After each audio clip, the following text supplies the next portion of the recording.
Party కార్యాలయాలు కానీ Congress party కానీ కార్యాలయాలు కానీ మూతపడ్డాయి కదా. మూతపడ్డప్పుడు మీ గొంతులు ఎడిపోయినాయి, మీరు ఎందుకు మాట్లాడలేకపోయారు? ఆ మూతపడ్డటువంటి పార్టీ కార్యాలయాలు తెరుచుకోండి. ఈ రోజు మా పార్టీ అధికారంలోకి వచ్చిన తర్వాత విషయాన్ని మీరు గుర్తుపెట్టుకోవాలి. అంటే అక్కడ అరాచక పాలన ఉంది కాబట్టి ఖచ్చితంగా ఈ దేశానికి ఈ రాష్ట్రంలో ఖచ్చితంగా నరేంద్ర మోడీ గారి పాలన కావాలని చెప్పి ప్రజలు కోరుకున్నారు కాబట్టి భారతీయ జనతా పార్టీ అధికారంలోకి వచ్చింది. రెండోది, మణిపూర్ లో అల్లర్లకి కారణం ఎవరండి? దాని వెనకాల కుట్రదారులు ఎవరు? దాని అన్ని ప్రజలు మొత్తం కూడా గమనించి విభజించు పాలించు సిద్ధాంతాన్ని నమ్ముకున్నటువంటి కాంగ్రెస్ పార్టీకి ఎప్పుడు విభజన చేయాలని, ఎప్పుడు అరాచకాలు సృష్టించాలని, ఏదో ఒక రకంగా ఈ దేశంలో అరాచక శక్తులు ప్రోత్సహించాలనేటువంటి కంకణం కట్టుకున్న పార్టీ కూడా కాంగ్రెస్ పార్టీ అనే విషయాన్ని గుర్తుపెట్టుకోవాలి. మరీ ముఖ్యంగా విజయ్ గారి విషయంలో చెబుతా ఉన్నారు, గవర్నర్ కి విచక్షణ అధికారాలు ఉంటాయని చెప్పి భారత రాజ్యాంగాన్ని మాట్లాడితే భారత రాజ్యాంగం బాబాసాహెబ్ అంబేద్కర్ రాసినటువంటి రాజ్యాంగ బుక్కుని చేతిలో పట్టుకోవడం కాదండి, రాజ్యాంగ విలువలను కూడా పాటించాల్సినటువంటి అవసరం ఉంది. ఆ విషయాన్ని మీరు గుర్తుపెట్టుకోవాలి. స్పీకర్ అధికారాలు కానీ, గవర్నర్ అధికారాలు కానీ, రాష్ట్రపతి అధికారాలు కానీ ప్రశ్నించే అధికారం మనకు లేదు. ఆ విషయాన్ని మీరు గుర్తుపెట్టుకోవాలి. ఉదాహరణకి నేను ఒక విషయం చెబుతా ఉన్నా. కాంగ్రెస్ పార్టీ ఈ రోజు అధికారంలో ఉంది ఈ రాష్ట్రంలో. స్పీకర్ గారు టిఆర్ఎస్ పార్టీ నుంచి గెలిచినటువంటి శాసనసభ్యులు కాంగ్రెస్ పార్టీలో జాయిన్ అయితే టిఆర్ఎస్ పార్టీకి సంబంధించిన సభ్యులను సస్పెండ్ చేయకుండా ఇవాళ స్పీకర్ కి విచక్షణ అధికారాలు ఉన్నాయని చెప్పేసి కాంగ్రెస్ పార్టీలో పార్లమెంట్ సభ్యులుగా పోటీ చేసినటువంటి వ్యక్తి, అంటే టిఆర్ఎస్ లో ఎమ్మెల్యేగా గెలిచిండు, అతను వచ్చి కాంగ్రెస్ పార్టీలో ఎంపీగా పోటీ చేస్తే అతను పార్టీ మారలేదని చెప్పినప్పుడు మరి ఎందుకు మీరు మాట్లాడలేదు? ఈ రాజ్యాంగం గురించి ఎందుకు మాట్లాడలేదు? స్పీకర్ అధికారాల గురించి ఎందుకు మాట్లాడలేదు? అక్కడ 118 మంది ఎమ్మెల్యేల యొక్క బలం చూపించమనేటువంటి మాత్రమే గవర్నర్ గారు చెప్పడం జరిగింది. మీకు ఏ పార్టీలు మద్దతు ఇచ్చారో 1-2 రోజులు టైం తీసుకొని కూడా చెప్పమని చెప్తే అప్పుడు మద్దతు రాలేదు కాబట్టి వారు అవకాశం ఇవ్వలేదు. అంతే తప్పనిచ్చి ఆయన ఏదో బీజేపీ పార్టీకి ఒత్తాసు పలికినట్టు, బీజేపీ పార్టీ ఆయన ఒత్తిడి చేసినట్టు మీరు మాట్లాడే విధానం ఏదైతుందో అది తప్పని చెప్పేసి విషయాన్ని సందర్భంగా తెలియజేస్తా ఉన్నాం. మరీ ముఖ్యంగా కాంగ్రెస్ పార్టీ వారు మీరు స్పీకర్ చేసినటువంటి అంశం మీరు తప్పని చెప్పి ఇప్పుడు ధైర్యం మీకు ఉందని చెప్పి నేను అడుగుతా ఉన్నా. స్పీకరు టిఆర్ఎస్ పార్టీ నుంచి గెలిచినటువంటి వ్యక్తిని కాంగ్రెస్ పార్టీలో ఎంపీ స్థానంలో ఏ విధంగా పోటీ చేయించారు? అతను కాంగ్రెస్ పార్టీ ఎంపీనా, టిఆర్ఎస్ పార్టీ ఎమ్మెల్యేనా? చెప్తారా? మీరు చెప్తారా? స్పీకర్ గారితో ఈ రోజు ఆయన సస్పెండ్ చేసే అవకాశం మీరు తీసుకొని ఈ సభ నుంచి ఈ ఛానల్లో మీరు చెప్పగలరా డిస్కషన్? స్పీకర్ అధికారాలను ప్రశ్నించడానికి మనకు అర్హత లేదని చెప్పి అందరికీ తెలుసు.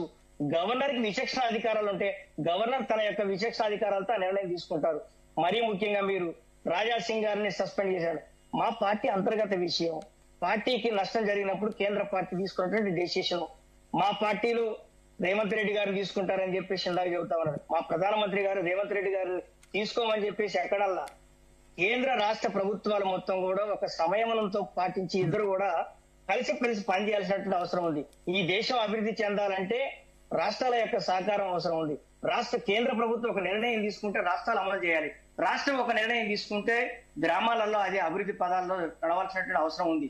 అంతే తప్పనించి రేవంత్ రెడ్డి గారు మా పార్టీలో నాయకులు లేనట్టు, రేవంత్ రెడ్డి గారు వచ్చి మా పార్టీలో జాయిన్ కామని ప్రధానమంత్రి గారు చెప్పలేదండి. మా పార్టీలో బలమైన నాయకత్వం ఉంది. మా పార్టీకి కిషన్ రెడ్డి గారు లాంటి పెద్ద నాయకులు ఉన్నారు, బండి సంజయ్ గారు లాంటి నాయకులు ఉన్నారు, రామచంద్రరావు గారి నాయకత్వంలో భారతీయ జనతా పార్టీ ముందుకు పోతున్న విషయం కూడా మీరు గమనించాల్సిన అవసరం ఉంది. బండి సంజయ్ గారు కానీ, కిషన్ రెడ్డి గారు కానీ, రామచంద్రరావు గారు లాంటి వ్యక్తులు, వారితో పాటు అనేక మంది ఎంపీలు, ఉద్యమకారులు మా పార్టీలో ఉన్నారనే విషయాన్ని గుర్తుపెట్టుకోవాల్సిన అవసరం ఉంది. ఇవాళ రేవంత్ రెడ్డి లాంటి వ్యక్తి వచ్చి మా పార్టీని కాపాడితేనే రేవంత్ రెడ్డి రావాలని చెప్పేసి మా పార్టీ జాతీయ ప్రధానమంత్రి ఇలా ఎప్పుడు చెప్పనటువంటి విషయాన్ని కూడా మీరు గుర్తుపెట్టుకోవాలి. మరీ ముఖ్యంగా తేజస్వి సూర్య గారు మాట్లాడినటువంటి అంశాన్ని తెలంగాణ ఉద్యమాన్ని కించపరిచారు. వారు వేరే కంటెస్ట్ లో మాట్లాడారు. వారు అప్పటికి కూడా ఈ విషయం మీద మా జాతీయ పార్టీ కూడా ఎప్పుడు చెప్పింది. మీరు గుర్తుపెట్టుకోండి, ఈ తెలంగాణ రాష్ట్రానికి మీరు గుర్తుపెట్టుకోవాలి, తెలంగాణ రాష్ట్రం రావాలి అంటే మా సుష్మా స్వరాజ్ గారు తెలంగాణ రాష్ట్రం కోసం సుష్మా స్వరాజ్ గారు మీరు గుర్తుపెట్టుకోండి. మీ పార్టీ నాయకులు తేజస్వి సూర్య గారి గురించి మాట్లాడుతున్నారు. మీరు గుర్తుపెట్టుకోండి, ఆ రోజు పార్లమెంట్ లో మహిళా రిజర్వేషన్ బిల్లు మీద చర్చ జరుగుతున్నప్పుడు వారు మాట్లాడినటువంటి అంశాలు వేరే విధంగా ఉన్నాయి. మీరు దాన్ని వక్రీకరించి చెప్పారు. అప్పటికి తెలంగాణ రాష్ట్రానికి భారతీయ జనతా పార్టీ మొట్టమొదటిసారిగా ఒక్క ఓటు 2 రాష్ట్రాలని చెప్పినటువంటి మాటని సస్పెండ్ చేయండి, అవసరమైతే సస్పెండ్ చేయండి. తప్పు మాట్లాడిండు. ఇండియా పాకిస్తాన్ తెలంగాణ అట్లేం లేదు. ఈడ ప్రజలు యువకులు చనిపోయినరు. ఈరోజు తెలంగాణ ఉద్యమం మామూలు తెలంగాణ ఉద్యమకారులేనండి. నేను ఉద్యమకారునే. తెలంగాణ రాష్ట్రంలో విద్యార్థి ఉద్యమకారులుగా ఉన్నాము. తెలంగాణ రాష్ట్రం కోసం బండి సంజయ్ గారు, కిషన్ రెడ్డి గారు ఉద్యమం చేసినటువంటి సంగతి మర్చిపోకూడదు. భారతీయ జనతా పార్టీ సిద్ధాంతాల కోసం కట్టుబడిన పార్టీ.